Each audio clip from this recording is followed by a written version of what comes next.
Bueno, agradezco su señoría y a los señores jueces la oportunidad de poder expresarnos en esta causa y acompañar en el análisis que hemos realizado permanentemente con Julia García, hermana de Luis Jesús García, y que junto a su hermana Marcela y a su madre Gloria fueron también víctimas del accionar de la AAA, no solamente por hechos que ocurrieron acá en esta ciudad de Bahía Blanca, sino también por hechos sucedidos en la provincia de Salta, en el contexto previo al golpe de Estado del año 76. Y han sido presos políticos. La señora Julia García ha sido preso político de un gobierno constitucional, al igual que Eugenio Navarrete, y han soportado vejaciones,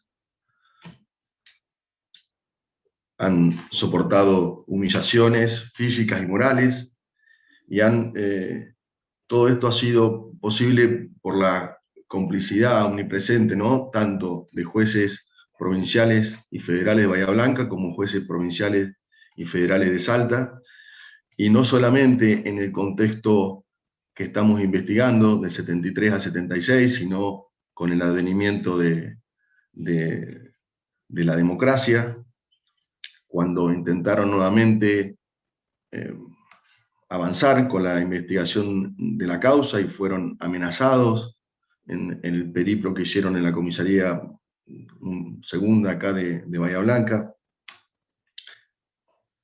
Eh, por lo que,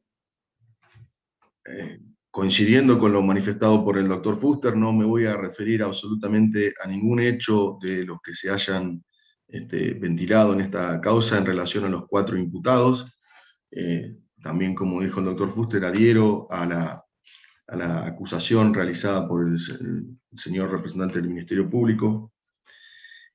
Eh, y bueno, solamente como una pequeña introducción, decir que a lo largo de todas estas audiencias que hemos presenciado durante todo este tiempo y a lo largo de 47 años, las distintas pruebas que se han podido colectar, eh, nos, nos tomamos conocimiento de delitos distintos de los que se están juzgando, con responsabilidades achacadas a otra persona, por lo que oportunamente vamos a solicitar copia de todo lo aquí grabado y su remisión a una fiscalía para que se dé una nueva investigación o en definitiva en las causas originarias que están esperando se, se agreguen a esas causas y se continúe la investigación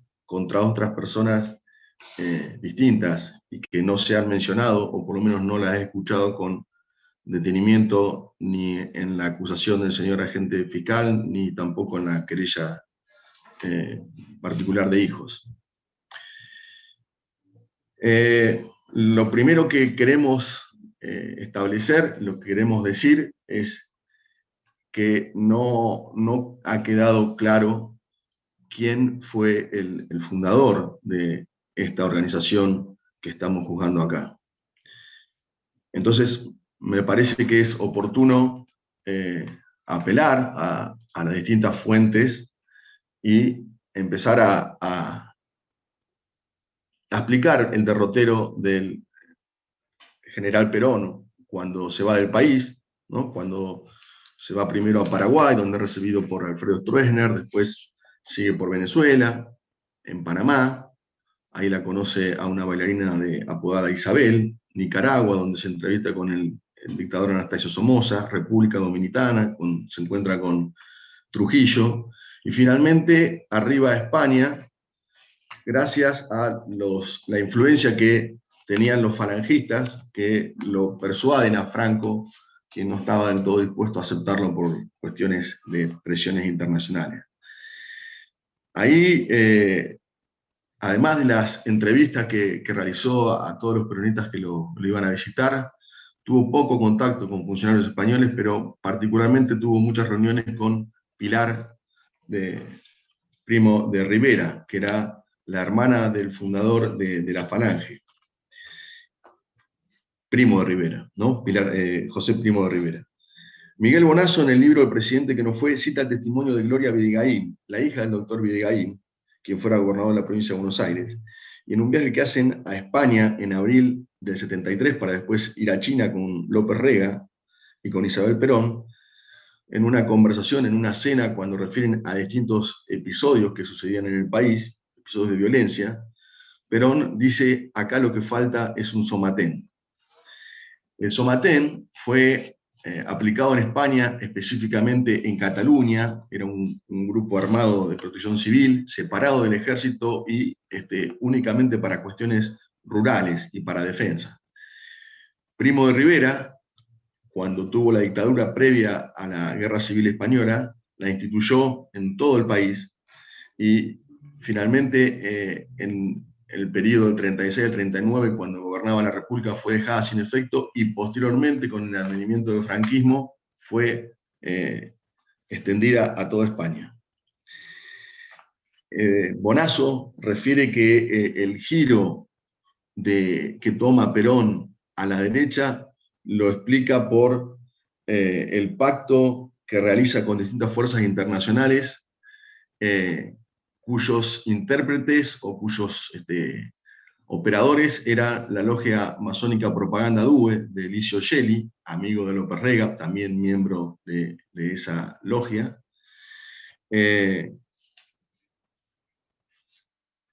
Cuando tienen un encuentro, hay un viaje que hace Gelli a Roma, y ahí plantean que el único que puede terminar con los acontecimientos o con el advenimiento de grupos de izquierda es Perón.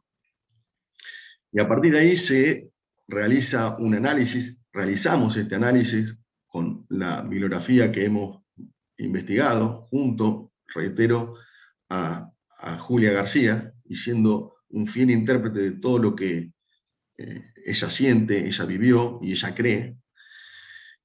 Empieza un poco el derrotero con que es la masacre de Seiza, donde en ese arribo la federal había desaconsejado que esté la gente libre, quería poner vigilancia, y Osinde, con un argumento de izquierda para hacer una política de derecha, le dice que la gente no iba a querer ver a la Policía Federal después de tanta represión, y así fue que la policía quedó a 1500 metros de distancia, y esto permitió que grupos como la CNU o la CDO de Brito Lima ocupara el palco y el lugar escuela que estaba enfrente, lo cual hizo que pareciera que había un enfrentamiento entre dos grupos de derecha, cuando en realidad lo que estaba en el medio era la multitud. La primera investigación, publicada en el 85, fue la de Horacio Berbisky, también de Marcelo Larraqui. Según esta investigación, en la mañana del 20 de junio, varias ambulancias salieron del Ministerio de Bienestar Social cargadas con armas. El Automóvil Club Argentino prestó su red de comunicaciones móviles, el Centro de Operaciones tomó el control de la ruta de acceso, la Juventud Sindical de la UOM y la UOCRA ocuparon instalaciones vecinas al aeropuerto, los francotiradores prepararon su sitio entre las ramas de los árboles, y los hombres de Osinde y la CNU ocuparon el palco y escondieron sus fusiles en los estuchos de los instrumentos de los músicos de la banda sinfónica. 2 días después de estos hechos, Perón afirmó en su alocución: ninguna simulación o encubrimiento, por ingenioso que sea, podrá engañarnos. Por eso deseo advertir a los que tratan de infiltrarse que por ese camino van mal. A los enemigos embosados, encubiertos o simulados, les aconsejo que cesen en sus intentos, porque cuando los pueblos agotan su paciencia, suelen hacer tronar el escarmiento. Esto lo dijo en el diario La Opinión el 22 de junio del 73. Y ya se advierte posteriormente la intervención que se realiza dentro del Partido Justicialista. Congela las normalizaciones propuestas por Abal Medina el 18 de junio del 73, y empieza una serie de mecanismos de control realizados con delegados interventores y tribunales de disciplina partidaria, que buscan sacar de dentro del movimiento justicialista todo aquello que no sea o responda a la ortodoxia. Y posteriormente, el 1 de octubre del año 73, se produce el acta fundacional de la AAA, la Carta Magna, ¿no? Que es el documento reservado del Consejo Superior del Movimiento Nacional Justicialista del 1 de octubre de 1973. Se escribe como una reacción al asesinato de Rucci y plantea una guerra abierta contra el marxismo infiltrado. Entre las directivas que vamos a citar puntualmente, en la número 1 advierte que el movimiento nacional justicialista entra en estado de movilización de todos sus elementos humanos y materiales para afrontar esta guerra. Quien rehúya su colaboración para esta lucha queda separado del movimiento. En el punto 2 habla de la guerra, de un estado de guerra. En el punto 3 señala que ese estado de guerra que se nos impone no puede ser eludido y nos obliga no solamente a asumir nuestra defensa, sino también a atacar al enemigo en todos los frentes y con la mayor decisión. En ello va la vida del movimiento y sus posibilidades de futuro, además de que en ello va la vida de sus dirigentes. En el punto 4 ordena que los grupos o sectores que en cada lugar actúen invocando adhesión al peronismo y al general Perón deberán definirse públicamente en esta situación de guerra contra los grupos marxistas y deberán participar activamente en las acciones que se planifiquen para llevar adelante esta lucha. Asimismo, deberán acatar estas directivas. En el punto 6 establece un sistema de inteligencia en todos los distritos al servicio de esa lucha, que estará vinculado con el organismo central que se creará. En el punto 9 define los medios de lucha, señalando que se utilizarán todos los que se consideren eficientes en cada lugar y oportunidad. La necesidad de los medios que se propongan será apreciado por los dirigentes de cada distrito. Ya en el punto 10, respecto a las acciones de gobierno, habla de la actuación de los distintos compañeros en los gobiernos nacionales, provinciales y municipales, y diciendo que sin perjuicio de las funciones específicas deben ajustarse a los propósitos y desenvolvimiento de esta lucha. Y entre otras acciones deberán participar en la lucha iniciada, haciendo actuar todos los elementos que disponga el Estado para impedir los planes del enemigo y para poder reprimirlo con todo rigor. Y establece como sanciones que para la defección de la lucha, la falta de colaboración y la participación de cualquier clase en actos favorables al enemigo y aún la tolerancia con ellos, así como la falta de ejecución de estas directivas, se considera falta gravísima que dará lugar a la expulsión del movimiento con todas sus consecuencias. El documento fue girado a la totalidad del movimiento y ese mismo día Perón se comunicó con todos los gobernadores afines. Señala Marina Franco en Un enemigo para la nación, orden interno, violencia y subversión, 1973-76, página 51, que bajo el impacto de los acontecimientos, a comienzos de octubre, el Consejo Superior del Movimiento Nacional Justicialista inició oficialmente la depuración ideológica con un documento intrapartidario firmado por Perón. Es difícil exagerar las implicaciones de este hecho y del proceso político que habilitó, entre otras cosas porque ayudó a instalar la noción de un nuevo enemigo, cuya protección tendría larga vida al articularse con el continuo incremento represivo contra las guerrillas durante los años siguientes. Durante el año 73, específicamente a partir de septiembre, los sectores derechistas del Partido Justicialista de la provincia de Buenos Aires comenzaron a hostigar la gestión de Oscar Videgaín. Más que nada y principalmente mediante denuncias de Rodolfo Ponce y de Rodolfo Arce, quienes afirmaban que el gobierno provincial había entregado armas a las organizaciones guerrilleras. Y posteriormente se producen intervenciones en 6 provincias. El 17 de noviembre del 73 en Formosa, el 26 de enero del 74 en Buenos Aires, donde se fuerza la denuncia de Videgaín, después del ataque de LERP al grupo de artillería blindada 1 en Azul, y luego el ataque Perón emite 2 mensajes que quebraron y afectaron la relación definitiva con Videgaín. En unos mensajes, Perón habla de aniquilar y exterminar uno a uno a los guerrilleros, calificando de psicópatas. Y en el otro alude al gobernador de Buenos Aires en forma implícita, pero poco disimulada, afirmando que no fue por casualidad que estas acciones se produzcan en determinadas jurisdicciones. Fue indudable que ellas obedecen a una impunidad en la que la desaprensión e incapacidad lo hacen posible, o sería aún peor si mediara, como sospecha, una tolerancia culposa. A los 2 días, el 28 de enero, producto del Navarrazo, se interviene en la provincia de Córdoba, destituyendo al gobernador Obregón Caro. El 9 de agosto del 74 se expulsa al gobernador Martínez Vaca en Mendoza. El 7 de octubre del 74 se expulsa al gobernador Jorge Zepernik de Santa Cruz. El 18 de noviembre del 74 se depone al gobernador José Ragone, quien además es secuestrado y simultáneamente asesinado el día 11 de marzo de 76, el momento que se dirigía en su automóvil a trabajar como médico. La sentencia del año 2011 estableció que debido a que la operación para asesinar a Ragones se realizó en varias provincias y durante la vigencia de los decretos de aniquilamiento, la autoría intelectual del asesinato correspondió a las autoridades militares del Tercer Cuerpo de Ejército bajo el mando en ese entonces de Luciano Benjamín Menéndez y ejecutados por integrantes del Ejército, la Policía, todos ellos integrantes de la Alianza Anticomunista Argentina, AAA.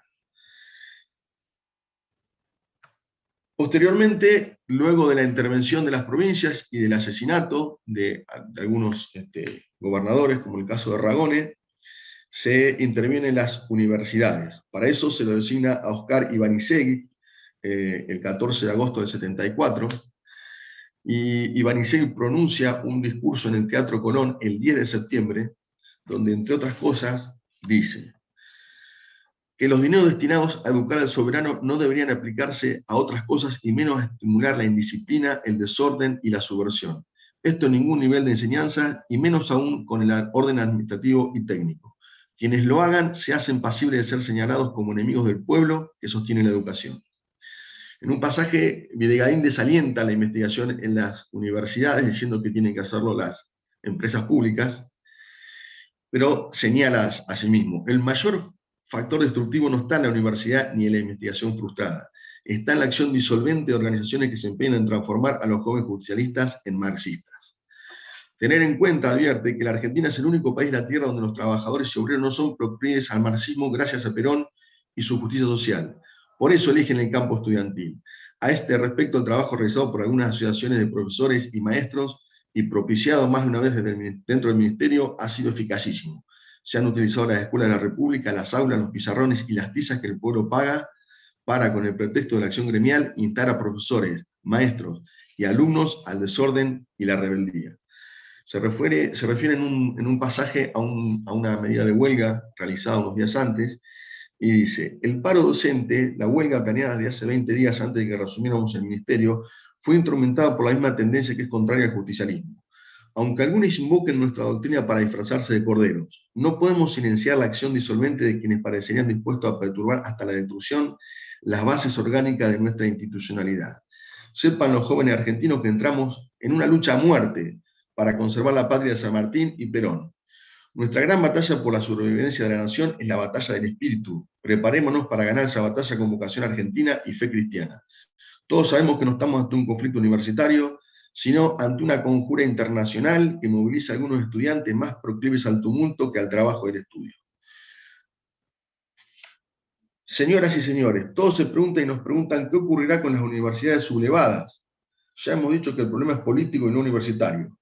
Ocuparlas para protegerlas, como lo están haciendo, es pretender tapar el cielo con un arnero. Usarlas para la subversión es atacar directamente la jerarquía del Estado y la integridad de la República.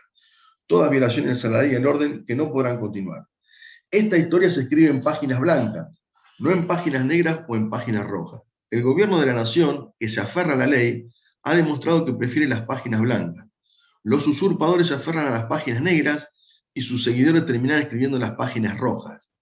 Pero no será nuestra la responsabilidad, sino de quienes hace ya tiempo equivocaron el camino. Son tales los excesos y arbitrariedades cometidos que en más de un caso cabe la intervención lisa y llana, tal como establece el artículo 51 de la ley universitaria. Más aún, lo que se impone es el cierre de las universidades subvertidas para asearlas, ordenarlas y normalizarlas. El gobierno sigue atento y serenamente el proceso, porque sabe que tiene entre sus manos los resortes necesarios para las soluciones adecuadas, que aplicará en el momento oportuno. De esto nadie tenga dudas. Nuestra tarea era de los padres afianzar esa orientación y defenderla de todos los invasores, de adentro y de afuera, que quieren destruir a la juventud de la patria. Luego de esta declaración de principios se interviene en las Universidades Nacionales de Formosa en noviembre del 73, Buenos Aires en septiembre del 74, Córdoba en diciembre del 74, de Comahue en diciembre del 74 y del Sur en enero del 75.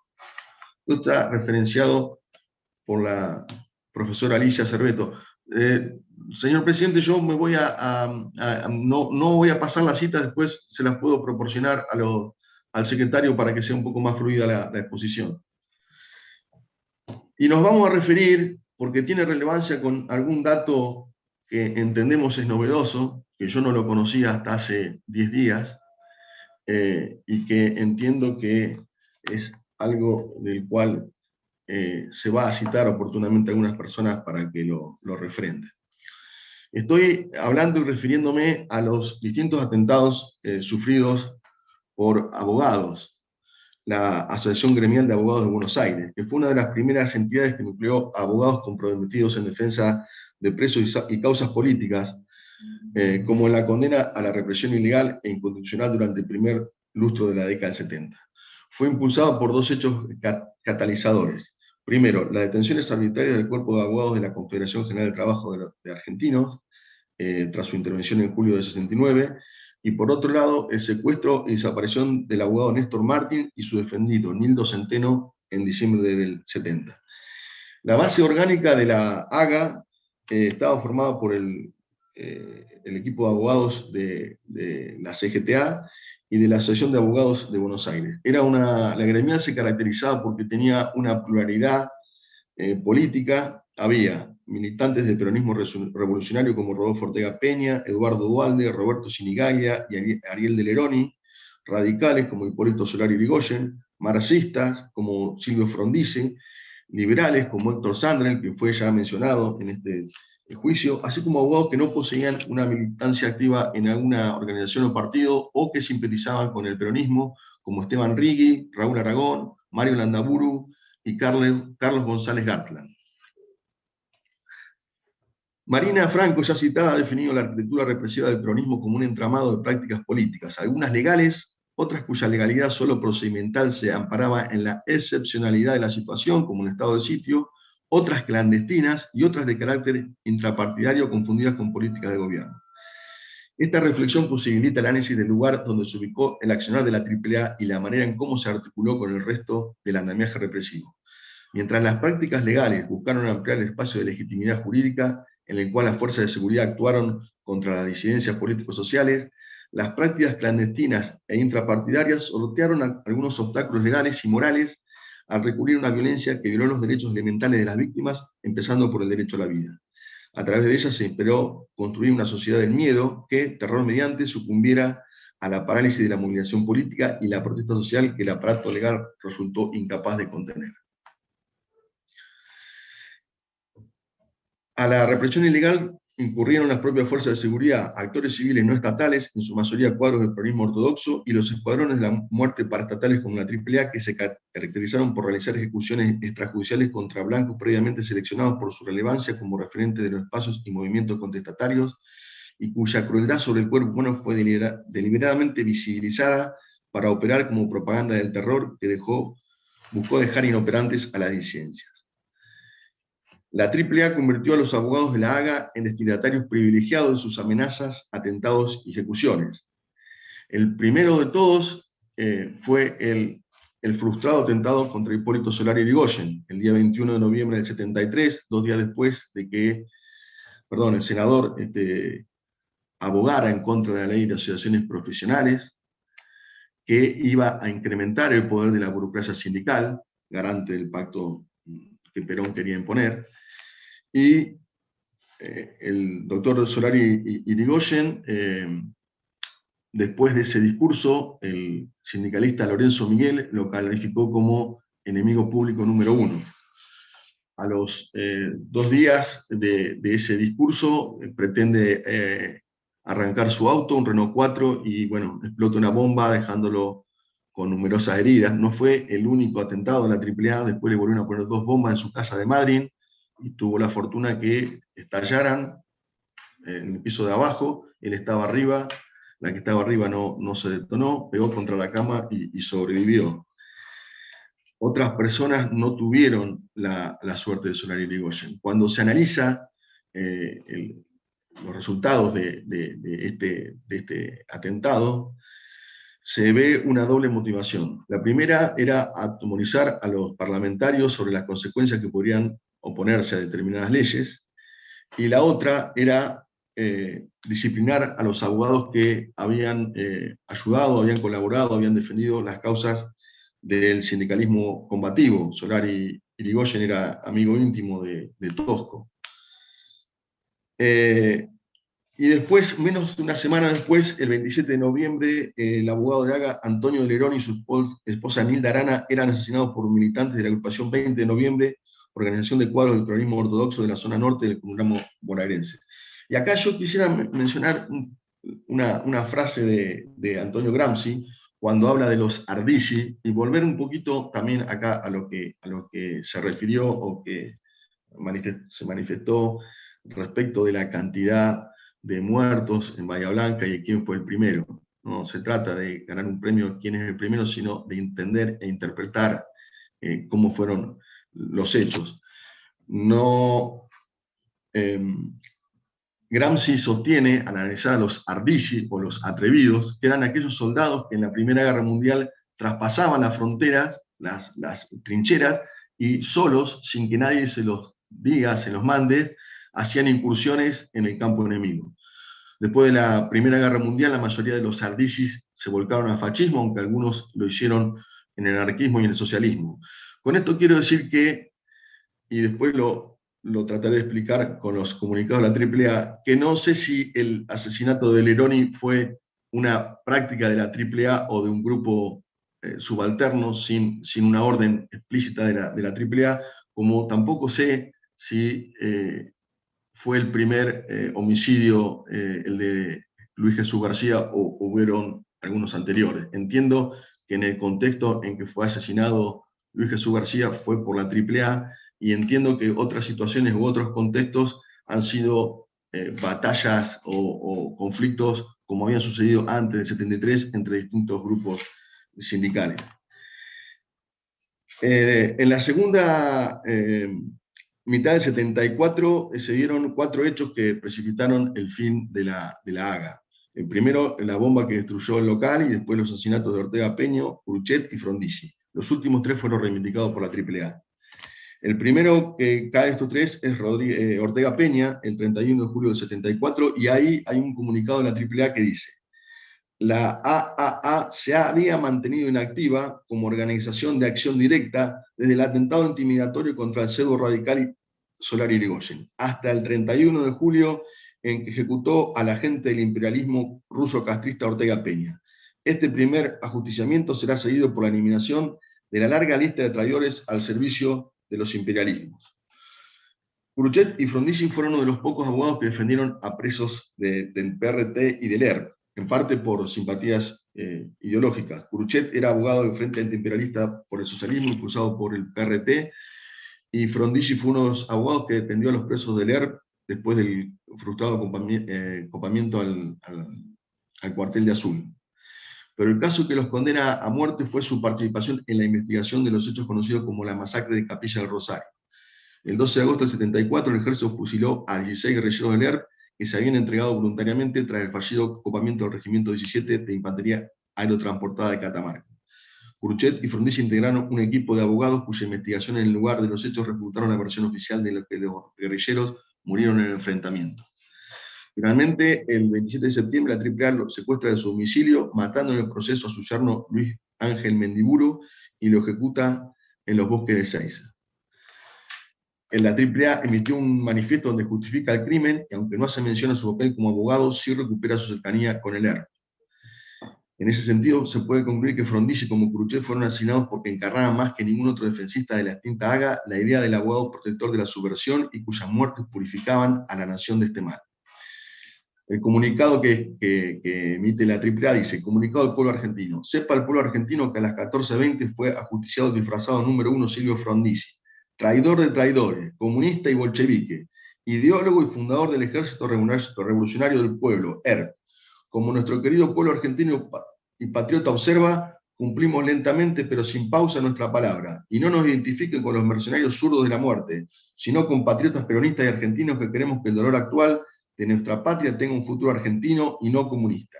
Viva la patria, viva Perón, viva las Fuerzas Armadas, mueran los bolches asesinos. La Alianza Anticomunista Argentina, Comando 3AE, citado en Barbano. Cuando analizaba toda esta documentación, he consultado a distintos periodistas, y a uno a quien consulté porque había escrito sobre esto es al periodista que trabajó en la revista Humor, Enrique Vázquez. Y Enrique Vázquez, obviamente que está dispuesto a testimoniar lo que le quieran llegar a preguntar, conoció en la época de la década del 80 a dos de los sobrevivientes que he mencionado acá, a Eduardo Duhalde y a Mario Landaburu.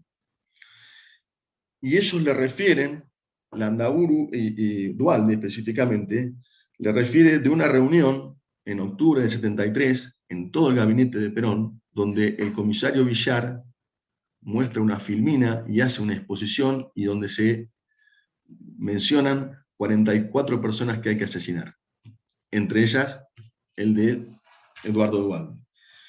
El entonces ministro de Justicia, Antonio Benítez, que lo conocía a Duhalde, que bueno, tiene una carrera, un prestigio reconocido, el ministro que estoy citando, lo citó en su estudio particular, no en el ministerio, y le dijo que se vaya a Uruguay porque estaba en una lista junto con 43 personas.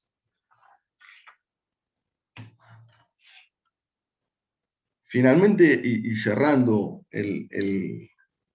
la actividad comunicacional de la AAA, el 29 de diciembre del 75, en Córdoba, las distintas organizaciones a quien oportunamente vamos a referir, en Asamblea General, acordaron y resolvieron actuar en forma conjunta con objetivos comunes para aniquilar a aquellos individuos, cualquiera sea su nacionalidad, raza, credo o investidura, que respondan a intereses apátridas, marxistas, masónicos, anticristianos o el judaísmo internacional sinárquico. Se resolvió ejecutar previo juicio sumarísimo y en el lugar que se lo hallare por el bien de nuestra patria y para que la muerte de nuestros camaradas no haya sido en vano, a todo aquel que realice actividades reñidas a nuestros más caros principios, atente contra la salud moral, física, económica y religiosa de nuestro país, en particular a los integrantes de Partido Comunista, Organización Montoneros, Partido Auténtico, Ejército Revolucionario del Pueblo, Partido Revolucionario de los Trabajadores, Partido Socialista de los Trabajadores, Juventud Radical Revolucionaria y Partido Comunista Revolucionario. Y en el punto B, delincuentes económicos, funcionarios, especialmente ministros, jueces, senadores, diputados, intendentes y concejales venales y o corruptos, cúpulas gremiales corruptas, sacerdotes tercermundistas, personeros de la sinarquía infiltrados en nuestra Iglesia Católica. Daniel Feinstein ha problematizado el accionar de la AAA en estrecha relación con las prácticas genocidas. Dice que la AAA y las organizaciones menores que colaboraron con ella habrían sido artífices principales del hostigamiento hacia las organizaciones armadas. A su vez, este accionar había tenido un triple objetivo. Primero, sobre las organizaciones atacadas, operando especialmente sobre los militantes que servían de nexo entre estas y el movimiento social. Segundo, sobre la sociedad en su conjunto, al propiciar que amplios sectores sociales creciera el llamado discurso del orden. Y finalmente, sobre los propios perpetradores, al servir como mecanismo de selección de cuadros paramilitares para formar parte de los futuros grupos de tareas. Ya en el año 76, tras el golpe militar, gran parte de ellos pasarían sin solución de continuidad a formar parte del grupo de tareas de la dictadura, bajo la jurisdicción del Batallón de Inteligencia 601. Uno de ellos, por ejemplo, es el actual dirigente de la OCRA, Gerardo Martínez. Y siguiendo y citando nuevamente a Marina Franco, cuando habla de la arquitectura represiva del peronismo, del entramado de las prácticas políticas, y dice algunas legales, otras cuya legalidad solo procedimental se amparaba en la excepcionalidad de la situación, otras clandestinas y otras de carácter intrapartidario, nos vamos a referir ahora a las llamadas prácticas legales, que fueron documentos, la mayoría de ellos secretos y reservados, y sobre cuya responsabilidad política todavía no se ha hablado aún en los alegatos, política y penal, además de política. Vamos a analizar, siguiendo a Alicia María Cerveto y Melissa Payaro, las palabras de terror, los discursos de la presidenta María Estela Martínez de Perón y su legitimación de los dispositivos de la violencia estatal y paraestatal. Se analizan algunos de los discursos de la presidenta con el objetivo de identificar los argumentos que legitimaron los dispositivos de la violencia estatal y paraestatal como mecanismo para resolver los problemas sociales y políticos de la sociedad argentina. La hipótesis que sostienen las investigadoras y que esta querella acompaña es que en este periodo se construyeron los argumentos que sustentaron el terrorismo de Estado y legitimaron la acción represiva del Estado en sus formas institucionales y legales, y en sus formas clandestinas, ilegales y paraestatales, alentadas y organizadas del propio aparato del Estado. Guido Di Tella refiere que nadie consideraba que Isabel poseyera las mínimas condiciones personales necesarias para esta tarea, e incluso muchos estimaban que ni siquiera sería capaz de mantenerse como figura simbólica. La historia se desarrolló en forma distinta. Si bien muchos, dentro de los círculos cantrenses, empezaron a considerar inevitable el golpe, existió un sorprendente consenso en el sentido de que era preciso dar a Isabel una oportunidad. La principal sorpresa consistió en que Isabel no asumió una posición decorativa, ni tampoco una actitud que lo situara por encima de todas las facciones en pugnas. Por el contrario, con pleno apoyo de López Rega y bajo su poderosa influencia, trató de manejar al gobierno y llevó adelante, en forma sorprendente y enérgica, un programa de derecha, de línea muy autoritaria y que alarmó incluso a las fuerzas tradicionales. Uno de los rasgos distintivos de este periodo fue el recrudecimiento de la violencia y la represión utilizando metodologías propias del terrorismo de Estado, práctica que ya se había iniciado con la presidencia de Perón. La política represiva se desplegó a través de diferentes mecanismos y dispositivos que pusieron en marcha un complejo y perverso andamiaje institucional y no institucional, legal e ilegal, para reprimir, perseguir, prohibir o eliminar a los sectores disidentes, disruptivos y opositores al gobierno. En esta dirección se definieron líneas de acción que se caracterizaron por la sanción de leyes y decretos que restringían y o prohibían una amplia gama de actividades consideradas subversivas, tales como la Ley de Seguridad Nacional, el Decreto de Estado de Sitio, prohibiciones y sanciones a periódicos y revistas opositoras al gobierno nacional, etc. Y también se sumaron detenciones en juicio, tortura sistemática, habilitación del poder militar en el escenario político, desaparición de personas y la existencia de campos de concentración meses antes del golpe de Estado, llevado en el 76.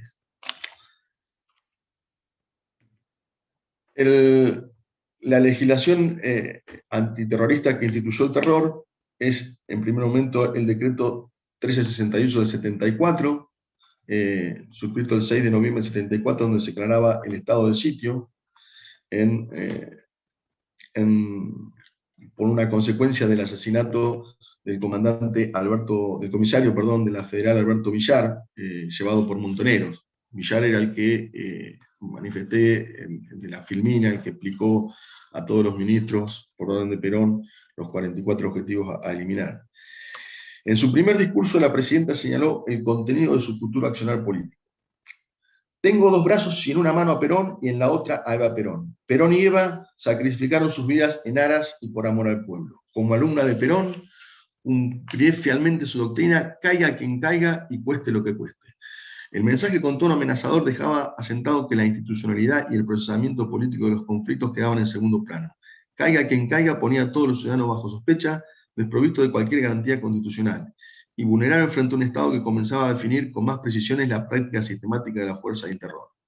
La arbitrariedad era impulsada de la misma cúpula del Estado, acompañado por el cueste lo que cueste, que instituía, habilitaba, o mejor aún, daba luz verde para la actuación de las fuerzas de seguridad, legitimando de esta forma el accionar de las organizaciones parapoliciales. En el discurso que da el 28 de agosto de 74, cuando habla de la lucha contra el enemigo que debía realizarse para defender los valores occidentales, peronistas y cristianos, en conjunción con las Fuerzas Armadas, baluartes y garantes del verdadero ser nacional, decía: solo me queda referirme a los ataques de los enemigos embosados que actúan unidos en dos frentes antinacionales. Todo el pueblo sabe muy bien quién es el enemigo. De nuestro lado está la patria con mayúscula, grande, amplia y generosa. De nuestro lado están los símbolos patrios, con su enseña azul y blanca, limpia de toda mancha infamante, y con sol que ilumina el sendero de la grandeza, por encima de la pequeñez de quienes, con violencia, drogas, perjuicio o prebendas, entregan al enemigo foráneo los valores que sus progenitores conquistaron con sacrificio durante una larga vida de trabajo. Para los argentinos la patria debe ser una sola, con un solo cerebro y un solo corazón. Así interpreto al ser argentino y cristiano. Somos una gran familia. Debemos unirnos para trabajar en la grandeza de nuestra patria, y para alcanzar esta meta no es necesario recurrir a teorías extrañas a nuestra idiosincrasia, ni dejarse avasallar por los que pretenden imponer mediante la violencia o la fuerza. La integración pueblo y ejército se ha puesto de manifiesto a través de la acción cívico-militar, en combinación con los diferentes ministerios, especialmente con el de bienestar social, en sus operativos para solucionar los angustiosos problemas. Sé que defiendo así la tradición sanmartiniana de las Fuerzas Armadas, su personalidad, su vocación en defensa del proceso institucional y su lucha contra la guerrilla apátrida. Esto es del 23 de diciembre del 75 en el diario La Voz del Interior. Unos meses antes dice: yo los llevaré a la felicidad y a los que se opongan les daré con un látigo. Se me acabaron la paciencia y la comprensión. Lo dice el 2 de mayo del 75. Y por otro lado, cuando habla de las medidas contra el enemigo subversivo, requería de todas las acciones posibles, incluidas los tormentos físicos. Eran frecuentes las apelaciones a la figura del látigo, el mazo y el hacha. Yo a la tripatria que se oponga le daré con el látigo como a los fariseos en el templo. Hay un límite para la paciencia, hay un límite para la comprensión, y hemos tenido demasiada paciencia y demasiada comprensión para ellos. Seguiremos adelante, porque hay una cosa que no se puede destruir en el corazón de nadie, que es la fe que tenemos. Soy una mujer de inmensa fe. Dicen que la fe puede mover montañas, pero también hay un refrán español que dice: a Dios rogando y con el mazo dando. Hay algunos que se dicen peronistas y lo único que tienen de peronista es la camiseta. Peor no es cuestión de nadie mandar a la horca, porque se ahorcan solos. Perón decía que frente al movimiento hay un pozo de grandes dimensiones. Qué lástima me da ver que algunos peronistas corran rápido hacia ese pozo.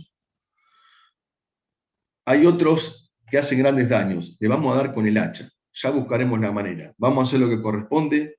Me tendré que convertir en la mujer del látigo si es necesario para defender a la patria. Es posible observar a través de los discursos y mensajes de la presidenta María Estela Martínez de Perón la justificación y legitimación de la violencia arbitraria, indiscriminada e impune. No solo se incrementó la legislación represiva, sino que además alentó y habilitó el accionar de los grupos parapoliciales que sembraron el terror social.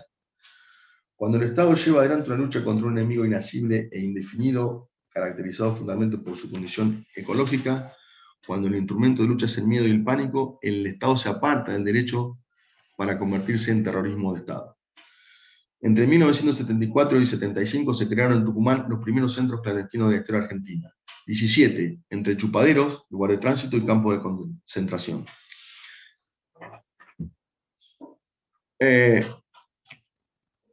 Como dice Liliana de Riz, Isabel y sus asesores, inspirados totalmente por el sectarismo y la intolerancia, se dedicaron a destruir lo que quedaba del maltrecho equilibrio político que Perón había logrado alcanzar durante su efímera presidencia.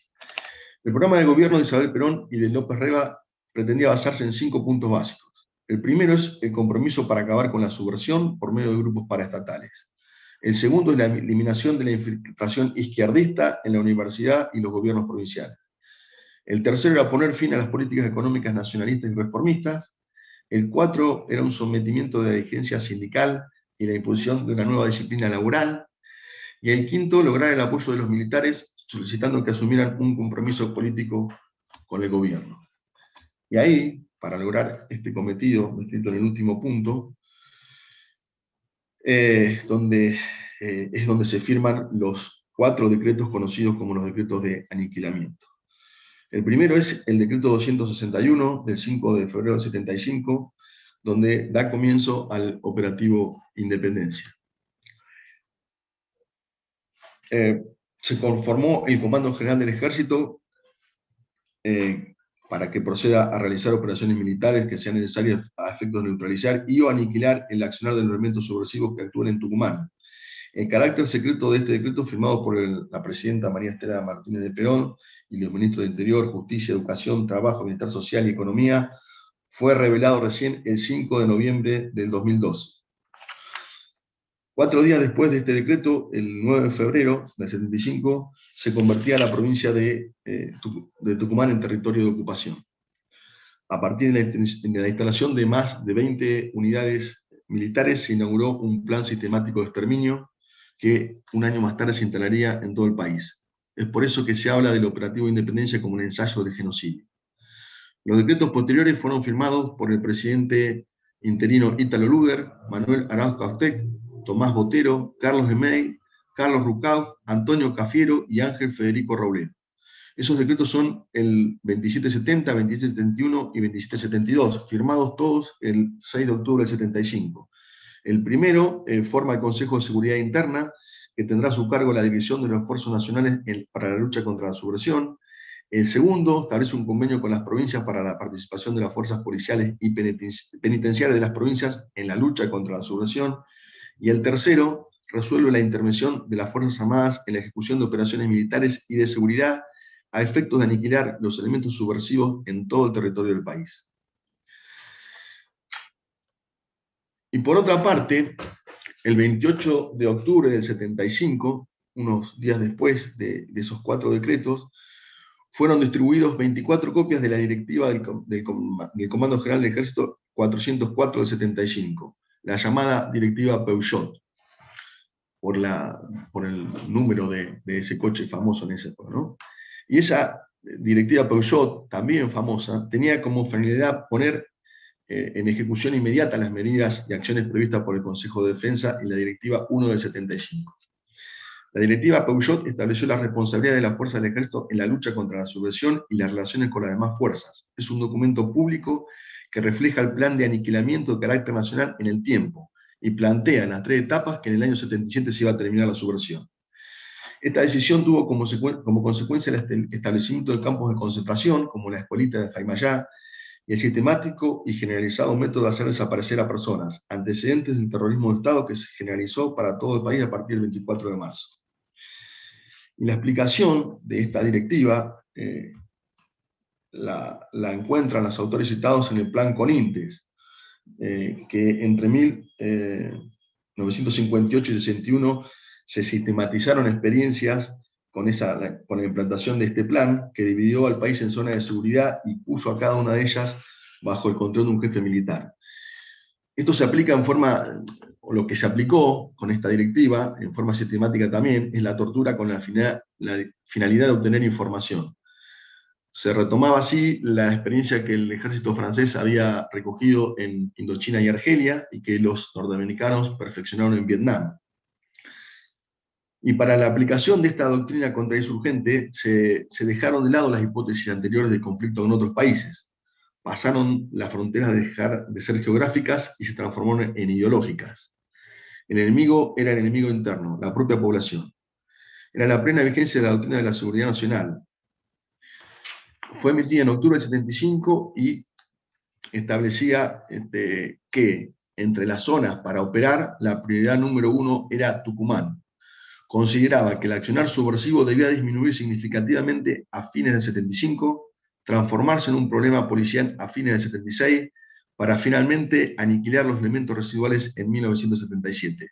Se crearon 4 comandos de zona, coincidentes con la jurisdicción de cada uno de los comandos del cuerpo y otro en la guarnición de Campo de Mayo.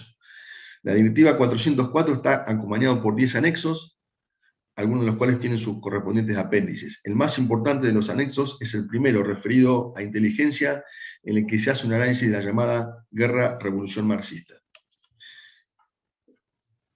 Los análisis de inteligencia no parten de la realidad nacional, sino de la confrontación este-oeste. Se trata de una concepción conspirativa de la historia en la que las realidades nacionales son expresión del conflicto existente durante la Guerra Fría, y las acciones que se desarrollan dependen de decisiones que se toman en el exterior. Se traza una particular interpretación de las organizaciones Montoneros y PRTER, en la que se advierte el acceso a documentos de estas organizaciones. El plan del ejército de febrero de 1976 es la planificación del golpe de Estado que se consumó el 24 de marzo del 76. Consta de 15 anexos, algunos de ellos con apéndices. Se establecen los mecanismos para la detención de los integrantes del gobierno nacional y de personas consideradas peligrosas y la ocupación de lugares estratégicos. Se prevé el establecimiento de lugares para reunión de detenidos que estarían incomunicados y a disposición de la Junta de Comandantes Generales. No se establecían expresamente los métodos que caracterizaron la dictadura, como las torturas, las ejecuciones sumarias y las desapariciones forzadas, pero la organización de los lugares de reunión de detenidos, campos de concentración y exterminio, la incomunicación de los detenidos y la eliminación de toda posible intervención de la justicia eran los mecanismos que hicieron posible la implantación del terrorismo de Estado. Reafirmamos la teoría de que el golpe de Estado no empezó el 24 de marzo, sino que fue la continuidad de lo hecho anteriormente desde el decreto 261 del 75, o sea, herramientas legales para cometer ilegalidades, o sea, el aniquilamiento. La consecuencia de estos decretos y directivas fueron analizados en el denominado juicio antimafia, el más grande del noroeste argentino, donde se ejecutaron crímenes contra 270 personas. Todo esto está documentado en el Archivo Nacional de la Memoria, documento del Estado terrorista Ramón Torres Molina. Ya realizado el análisis preliminar, ¿no?, de los distintos decretos suscritos por María Estela Martínez y algunos ministros que están todavía vivos, queremos ya avanzar y llegar al año 2008, donde la Cámara Federal ratifica el carácter de crímenes de lesa humanidad a los cometidos por la AAA entre 1973 y 76, y que en ese momento el juez federal Norberto Yavide y el fiscal Tayano declararon que los asesinatos, privaciones de libertad y persecuciones de la organización paraestatal eran causas imprescriptibles. La fundamentación del fiscal estimó que a partir del 73 se consolidó un brutal y sistemático aparato represivo que, con el accionar de la AAA, buscó aplastar los conflictos sociales y desactivar las redes de solidaridad. La organización difundía amenazas, en las cuales instalaba el terror y provocaba el aislamiento de las víctimas. La marca registrada consistía en exhibir los cuerpos torturados y destrozados luego de matar. Esa inaudita resolución del Poder Judicial abrió un nuevo escenario para pensar los hechos de violencia de los años 70. Recuperada la institucionalidad democrática en el 83, los diferentes gobiernos que sucedieron llevaron adelante decisiones contradictorias y ambiguas con respecto a la cuestión de la violación de los derechos humanos. Los esfuerzos estuvieron centrados en revisar política y judicialmente los crímenes ocurridos durante la última dictadura militar, soslayando desde el Estado una política de investigación del periodo previo, en el que casualmente el partido gobernante de ese entonces fue el mismo que gobernó Argentina desde el 93 al 2001, con un breve interregno entre el 99 y el 2001, perdón, gobierna Argentina. Y en ese mismo estado aseguró la impunidad del accionar de los grupos parapoliciales. Igualmente, los distintos actores involucrados fueron definiendo posiciones plurales y polisémicas con respecto al pasado inmediato. Se trató de un campo de conflictos entre quienes procuraban mantener el recuerdo de los crímenes del Estado y quienes proponían pasar a otra etapa. La disputa por la revisión de la violación de los derechos humanos estuvo centrado primero en el reclamo por la verdad, es decir, por el destino de las víctimas y la información sobre los crímenes. Segundo, pero no inmediatamente, la demanda de justicia que apuntaba a que esta vez, a diferencia de otras dictaduras, los delitos cometidos del Estado no quedaran impunes. Finalmente, el imperativo de memoria, es decir, la lucha contra formas históricas o institucionales de olvido o de falsificación de lo sucedido. Besetti. Como afirma Rabotnikov, como toda construcción social, no estuvo exenta de tensión por los significados del pasado que implicaba e implica aún actualmente necesariamente debatir sobre las memorias de la política, es decir, los sentidos y los sentidos que tuvo la acción para los actores del pasado y del presente. En palabras de Nora Rabotnikov, la memoria de la política refiere a las formas y las narraciones a través de los cuales los que fueron contemporáneos de un periodo construyen el recuerdo de ese pasado político, narran sus experiencias y articulan de manera polémica pasado, presente y futuro. Desde esta perspectiva es posible afirmar que no existe una interpretación única del pasado para la sociedad. Se trata de memorias en pugna, donde se entrecruzan la memoria oficial, la de los organismos de derechos humanos, la de los militantes, la de los actores principales y secundarios, y la de las generaciones siguientes. En este hacer existe actualmente una importante producción de voces testimoniales, fundamentalmente de los militantes que recuerdan e instalan una polifonía narrativa sobre los significados y representaciones de los acontecimientos sucedidos. La pluralidad de memorias militantes son distintas formas de intervenir sobre ese pasado sin otro respaldo de veracidad más que su propia narración. En tanto, sujetos y narradores pretenden comunicar algo que merece ser preservado y transmitido, su propia verdad. Como víctimas del terrorismo de Estado y como militantes políticos, construyen en un permanente presente una memoria política desde su experiencia personal. En consecuencia, la decisión del Poder Judicial de revisar la actuación de la organización parapolicial y paraestatal AAA permite transformar los datos históricos y los relatos testimoniales en pruebas y evidencias que no solo conllevan interrogantes sobre el horror antes del horror, sino que además contribuyen a tejer una relación de continuidad en la estructuración de un plan sistemático para el exterminio y desaparición de personas. De allí la importancia de los testimonios, una importancia que favorece al sentido cualitativo del conocimiento histórico, lo que nos sumerge al universo de las representaciones y los significados de los actores de la época, y también un valor político que nos recuerda lo que oficialmente se trata de olvidar, esto es, la trama de un proceso histórico de violencia estatal que debe ser investigado en sus formas, etapas, responsables y condiciones de producción, que terminó convirtiéndose en terrorismo de Estado mucho antes de que se produjera el golpe de Estado militar en marzo del 76. Dice Alicia Besetti y Alicia Cerveto que como historiadores es nuestro máximo desafío sacar a la luz lo que se pretende ocultar, y también tomamos sus palabras porque como querella también pretendemos lo mismo. Eva Troxler ha transmitido un mensaje a Julia, o a todo el mundo, a los que adherimos, en donde dice: felicito que la causa por la AAA se abra después de tantos años para hacer justicia ante tantos asesinatos impunes. Felicito que estén detrás de los matones mercenarios ejecutores y que se los encarcelen.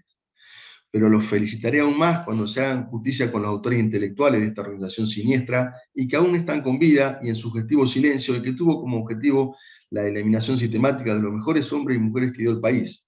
Fueron el camino de entrada para lo que luego realizara la dictadura del 76.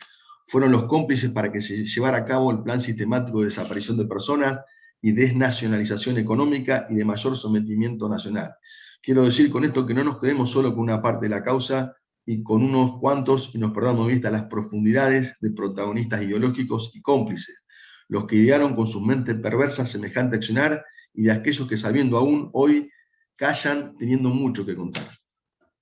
Se dice con razón que la memoria colectiva siempre es selectiva y que está sujeta a la atención de su oponente, el olvido.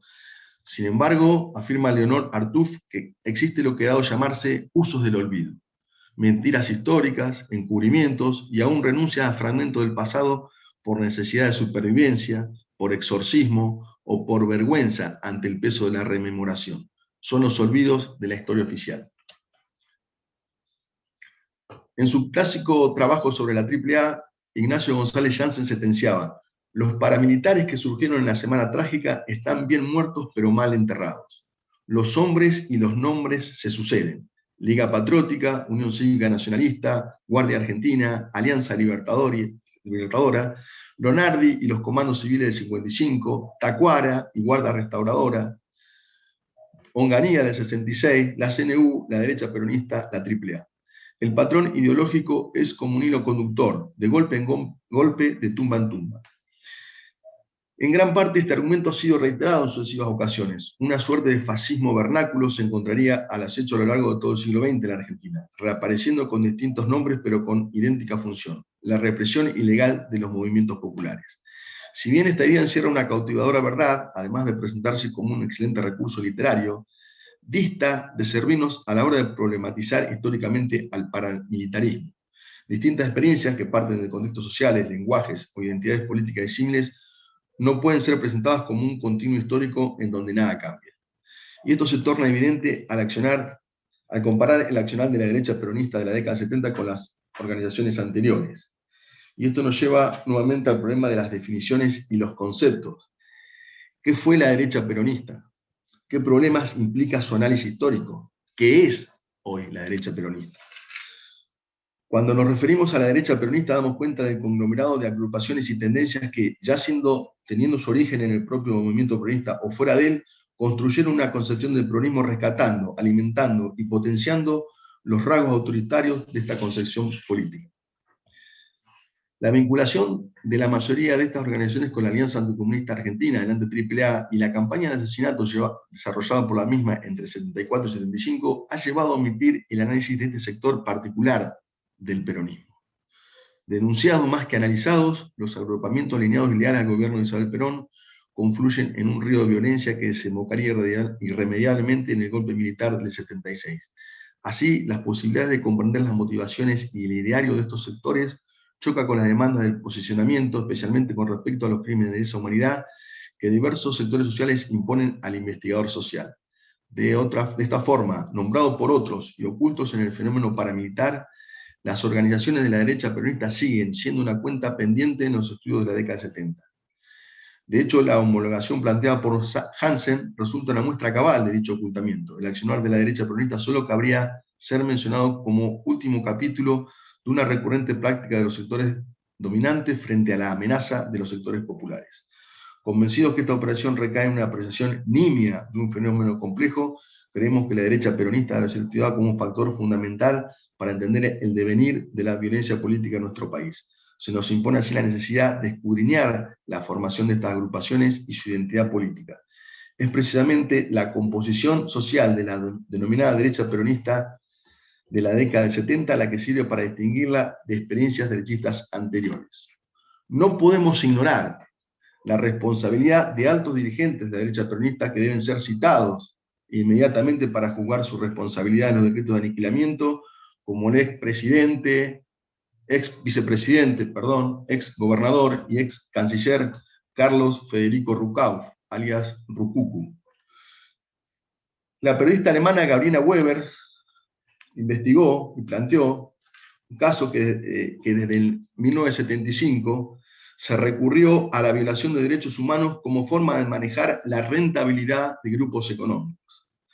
Y un documento clave al que alude la presentación judicial, que se realizó oportunamente, es un informe de la propia Mercedes-Benz, donde afirma que Ruckau, cuando era ministro de Trabajo en el 75, pidió eliminar a los elementos subversivos de las fábricas. El texto se refería a un conflicto laboral que atravesó la compañía en octubre de ese año y que terminó con el despido de 115 obreros que habían impulsado la huelga, entre quienes figuraban la mayoría de los trabajadores secuestrados con posterioridad. Los operarios que desaparecieron pertenecían o apoyaban a la comisión interna conocida como Grupo de los Nueve. El 6 de octubre del 75, 2 días antes de la huelga de los trabajadores de Mercedes-Benz, Carlos Ruckau había firmado el decreto de aniquilamiento. Y había dicho, en ese contexto, en un reportaje difundido en la pantalla del Canal 11, reproducido en el diario Página 12, y en el libro El hombre que ríe, bueno, no me acuerdo el autor, después lo tengo a mano.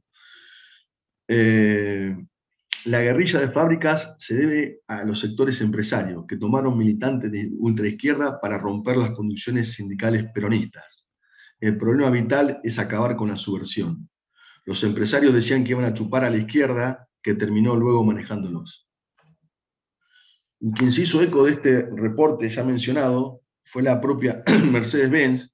Hans Martin Schleyer, el 19 de mayo de 76, era directivo de la casa matriz en Stuttgart, y en una carta dirigida al Sindicato Industrial Metalúrgico Alemán reproducía a modo de comentarios las afirmaciones de la filial argentina que decían: los despidos mencionados eran pedido urgente del entonces ministro de Trabajo y de la dirección de ESMATA, que ha pedido más despido todavía. La empresa alemana a su vez dejaba en claro su intención de apoyar el esfuerzo en aquel sentido tanto de Ruckau como de Rodríguez. Posteriormente, los llamados juicios por la verdad, que se realizaron en La Plata a fines de los 90, Rubén Pablo Cuevas, ex gerente de Mercedes-Benz, reconoció que la empresa cooperó con los militares. Entre otras cosas, aseguró la empresa donó equipamiento neonatológico al Hospital Militar Campo de Mayo, donde funcionaron el centro de detención y la maternidad clandestina más grande del país. Ahí nacieron más de 200 niños en cautiverio, que fueron apropiados y cuyas madres fueron asesinadas. La Brigada San Justo, en donde recalaron todas las personas detenidas en esta causa, ya era utilizada como centro clandestino durante la presidencia de María Estela Martínez de Perón. Hay pruebas de detenciones durante marzo y abril de 75, un año antes del derrocamiento, y en donde en el marco del Plan Cóndor, la dictadura uruguaya, en conjunto con la Policía Bonaerense Federal, llevaron adelante una redada contra el MLN en Argentina, deteniendo unas 35 personas.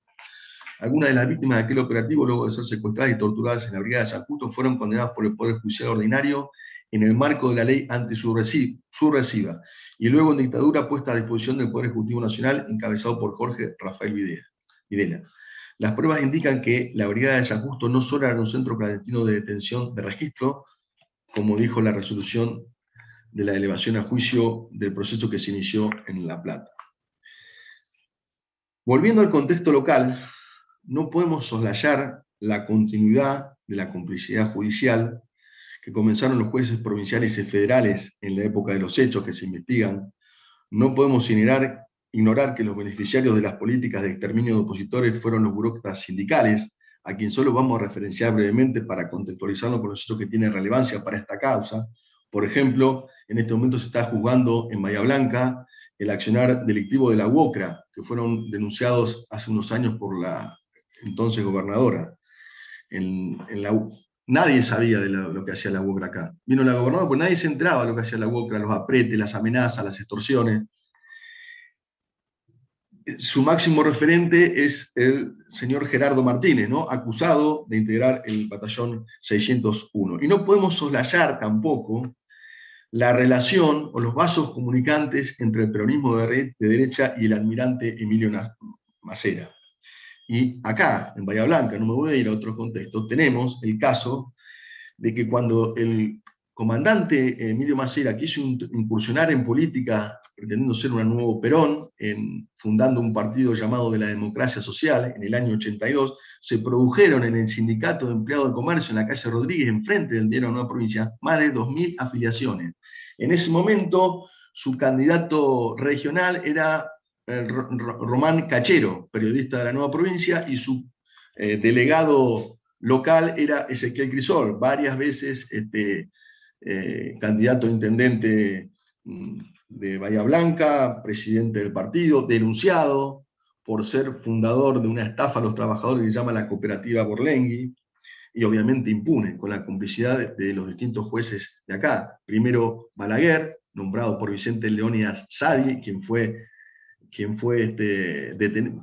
expulsado por la justicia de acá, por distintos crímenes. La última novedad es que lo detuvieron robando en un negocio en Salta. Después de Balaguer estuvo el doctor Alcindo Álvarez Canale. Ya me voy a referir a otra cuestión judicial. Y siguiendo con la lista de burócratas sindicales que son los directos beneficiarios de las políticas de la AAA, porque Perón los hizo funcionarios a través de la ley de asociaciones profesionales y Macera los hizo empresarios cuando les otorgó el control indiscriminado de las obras sociales durante la dictadura. Entonces así no es casual que personajes como Armando Cavalieri, el caballo Suárez, el Pata Medina, Pedraza, el condenado por el crimen de Mariano Ferreira, o Hugo Moyano, el dirigente más importante, más importante, si no el más importante de todos, quien tiene a su testaferro como dueño del puerto, como dueño de la Nueva, como dueño de la Brújula, y en donde se han sacado fotos muchos fiscales y jueces federales sonriendo alegremente, cuando en realidad deberían investigarlo por su relación con los Panama Papers.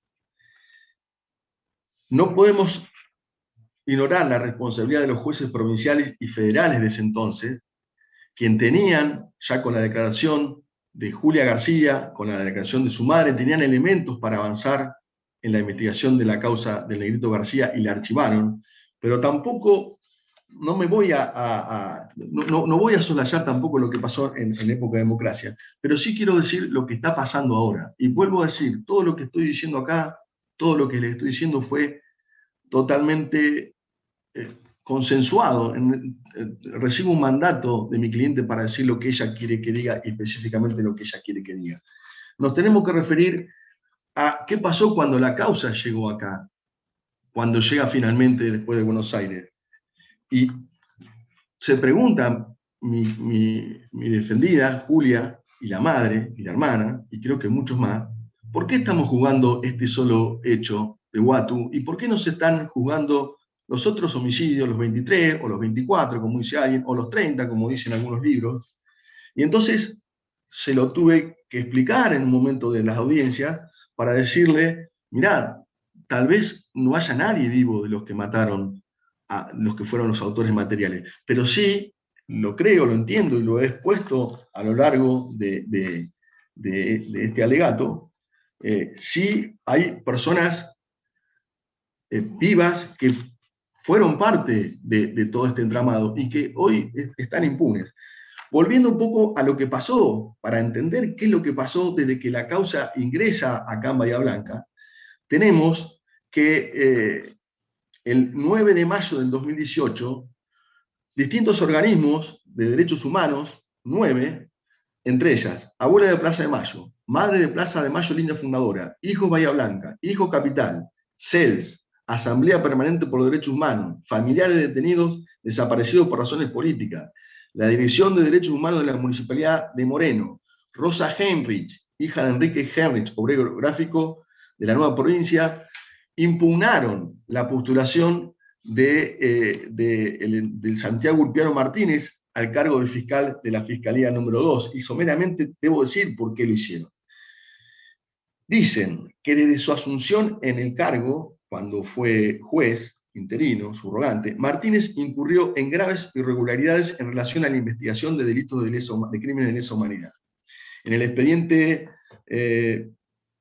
15-00005 del 2007, legajo 37, querellante Larrea, Cerniec, Fuster, PDH y otros, Martínez, en primer término, rechazó los pedidos de indagatoria y detención solicitados por la unidad fiscal respecto de distintos imputados, por los delitos de apropiación, privación de legítima libertad, aplicación de torturas y homicidio agravado. Dicha resolución fue revocada por la Cámara Federal, que ordenó citar a indagatoria a los imputados, y Santiago Martínez dictó una resolución en la cual quedó manifiesta su negativa a cumplir con lo ordenado por el Tribunal de Alzada.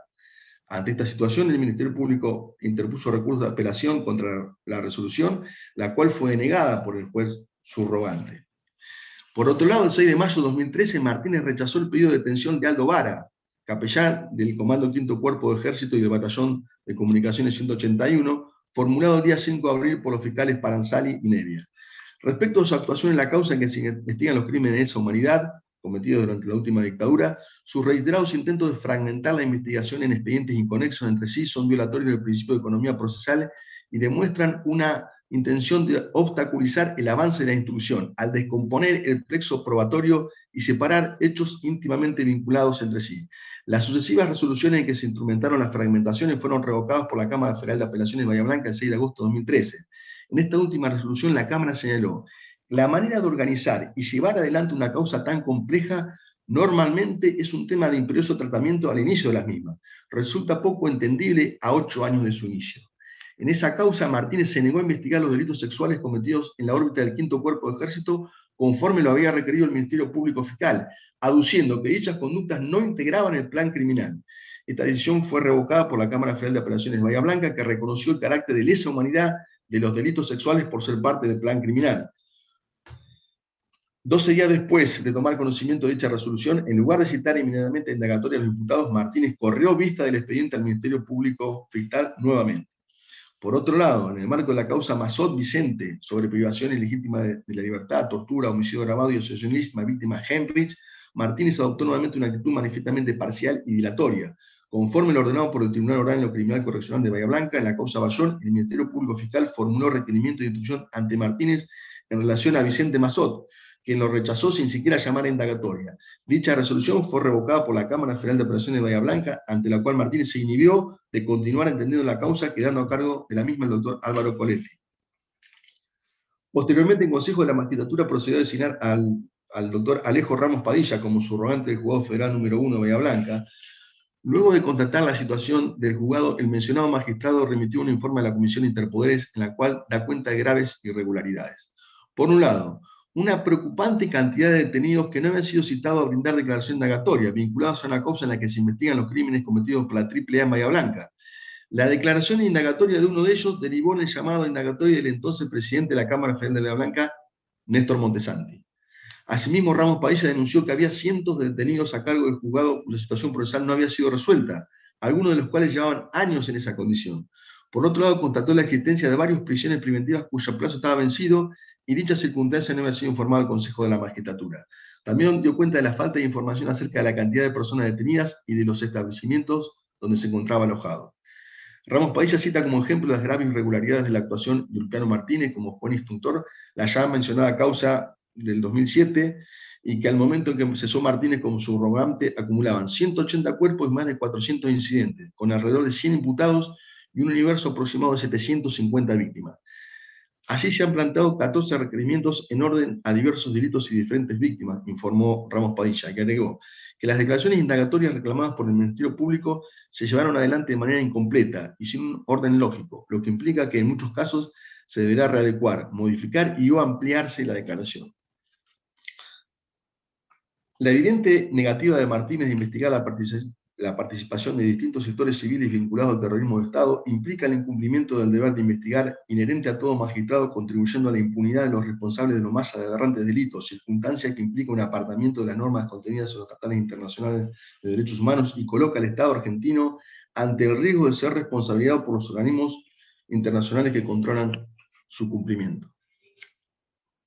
De lo expuesto también surge palmariamente que Martínez ha incumplido en reiteradas oportunidades el deber de dar rápida resolución a la situación procesal de los imputados a su cargo, vulnerando de esta manera sus derechos constitucionales. El Estado argentino ha sido ejemplo en el mundo en materia de juzgamiento de los responsables de crímenes de lesa humanidad, entre otros motivos por llevar adelante los procesos judiciales con absoluto respeto de los derechos y garantía de los imputados. Por otro lado, la falta de cumplimiento de estándares mínimos de custodia de elementos de prueba demuestra que Martínez no resulta idóneo para llevar adelante investigaciones judiciales, ya que como magistrado puso en riesgo dichos elementos y, más grave aún, la vida e integridad física de quienes trabajaban en el juzgado a su cargo. La situación de Santiago Ulpiano Martínez como subrogante del juzgado federal número 1 de Bahía Blanca significó un riesgo para el proceso histórico de memoria, verdad y justicia que debemos defender y por el que hemos sido reconocidos como ejemplo en el mundo, consolidándose un nuevo paradigma que impone la inexorabilidad del juzgamiento de estos crímenes. Por esas razones, pidieron en ese momento que no tuviera lugar su nombramiento, pero de todas maneras el doctor Ulpiano Martínez fue nombrado, es fiscal, seguimos padeciendo, volvió a hacer en la causa de Facundo Astudillo Castro lo mismo que se ha denunciado, volvió a inhibirse después de fragmentar y después de avalar la impunidad de los policías. Entonces, son muchos los aspectos por los cuales no han podido tener justicia. Y muchos de quienes han contribuido a eso son funcionarios, no han tenido responsabilidades, como en el caso de este señor Ulpiano Martínez. Y hoy en este contexto, tenemos que volver a decir que lo que pasaba en el 74 y en el 75 sigue pasando. Hoy tenemos que decir que la Policía Provincial y la Policía Federal son responsables de la desaparición seguida de muerte de Facundo Astudillo Castro. Tenemos que decirlo porque nos imponen la memoria, la verdad y la justicia. Tenemos que decir y adherimos a lo que se ha mencionado respecto de la memoria, de que obviamente que nos solidarizamos y denunciamos los homicidios y la desaparición de Rafael Nahuel y de Santiago Maldonado. Nos indignamos ante los espías que se han detectado y los grupos que han sido espiados durante el gobierno del expresidente Macri. También nos indignamos, porque no tiene que ser selectiva la memoria y la verdad, nos indignamos con la desaparición de Jorge Julio López, de Luciano Arruga, de Daniel Solano, de Facundo Astudillo Castro. También nos indignamos con el Proyecto X, que se estableció en el año 2011 para espiar a distintas organizaciones. Y continuando, su señoría, ya concluyendo, lo que quiero son apuntar dos últimas, o reafirmar dos últimas cuestiones. Volvemos a decir con la mayor claridad posible de que no comenzó el terrorismo de Estado el 24 de marzo del 76, sino que esas prácticas comenzaron de distinta manera, con prácticas ilegales y prácticas legales, desde el advenimiento del gobierno constitucional, a través de lo que hemos manifestado, sucedió en el mes de octubre del 73, cuando el comisario Villar desplegó una filmina con 44 personas próximas a ser ejecutadas, de las cuales casi la mayoría terminaron siendo asesinados. Y no podemos obviar los distintos decretos de aniquilamiento que fueron el sustento en el cual los militares pudieron hacer lo que quisieron aún antes de tomar el poder. Entendemos que esa responsabilidad, por distintas circunstancias, pero básicamente porque las personas involucradas siempre tuvieron cercanías con el poder, como por ejemplo el ex vicepresidente, gobernador y canciller Carlos Federico Rucauf, quien durante su estancia como gobernador convocó al ex cara pintada Aldo Rico, prometió una política represiva y la cumplió, finalmente abandonando la gobernación.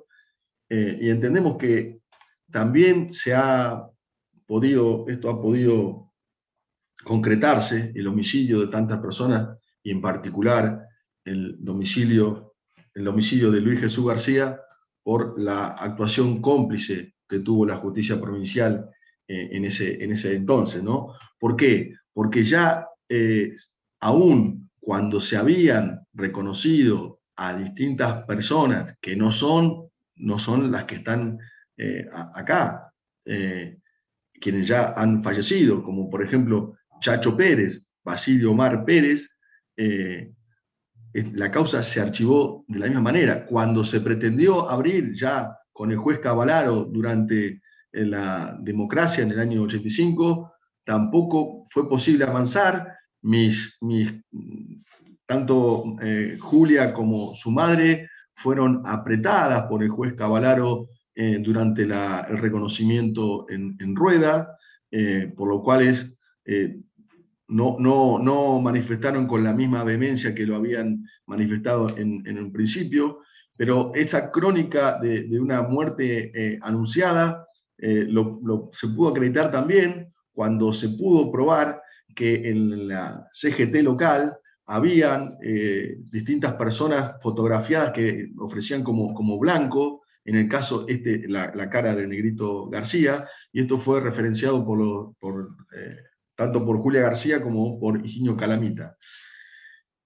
Por lo pronto, por eso, señores jueces, entendemos que si hemos referenciado lo que pasó en esa época respecto de distintos jueces provinciales y federales que no cumplieron con su trabajo y que permitieron que hoy haya 23 homicidios impunes, si tomamos como 24 los juicios cometidos por la AAA, y pretendemos un sinceramiento respecto de si se avanzará o no se avanzará. Por eso nosotros, ya finalizando y en cuanto al pedido concreto que tenemos para hacer, lo que realmente nos interesa, no nos vamos a conformar únicamente con que se declare que estas personas son miembros de la AAA y con que se declare, porque está más que probado, el crimen de Watu, sino que queremos avanzar con imputaciones, queremos que no haya impunidad, por lo que en función de lo establecido y expuesto por los artículos 193 y 195 del Código Procesal Penal y 5 del Código Penal, habiendo en el transcurso de este prolongado juicio tomado conocimiento de delitos de acción pública distintos de lo que aquí se investigan, porque existen otras personas, otras responsabilidades, otro tipo de autoridad mediática, todo esto en el contexto y al amparo de aparatos organizados de poder, como referencia a Roxin, justifican estas circunstancias y avalan la pretensión de copias de todo lo que ha actuado y el comienzo de una nueva investigación para delimitar y acreditar la responsabilidad administrativa y eventualmente penal, y su remisión a la Fiscalía para que se dé inicio a una nueva investigación a fin de determinar eficientemente la materialidad ilícita de los delitos que describimos y las eventuales responsabilidades penales que podrían caber. La prueba que avala este pedido es el documento del Partido Justicialista del 1 de octubre del 73, los 4 decretos de aniquilamiento referenciados, la directiva 404, el testimonio que seguramente algún fiscal le recabará al periodista Enrique Vázquez, y en realidad no solamente ese, sino otros testimonios, y las pruebas también producidas en esta causa. Todo esto nos dice que el estándar de prueba inicial para solicitar medidas de prueba, en este caso la apertura también de los archivos que estamos pidiendo, está justificado. En función de lo expuesto y en representación de los familiares de Luis Jesús García, sostenemos que no nos olvidamos, no perdonamos, no nos reconciliamos y no nos conformamos con otra cosa que no sea la apertura de todos los archivos de la dictadura y la necesaria y urgente formación de una nueva causa.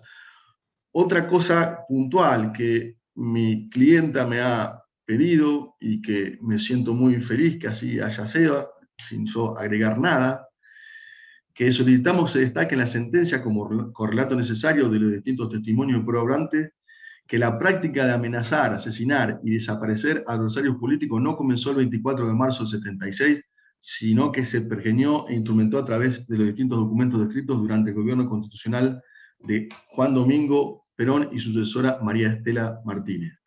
Solo así podemos decir que cumpliremos con los mandatos de memoria, verdad y justicia.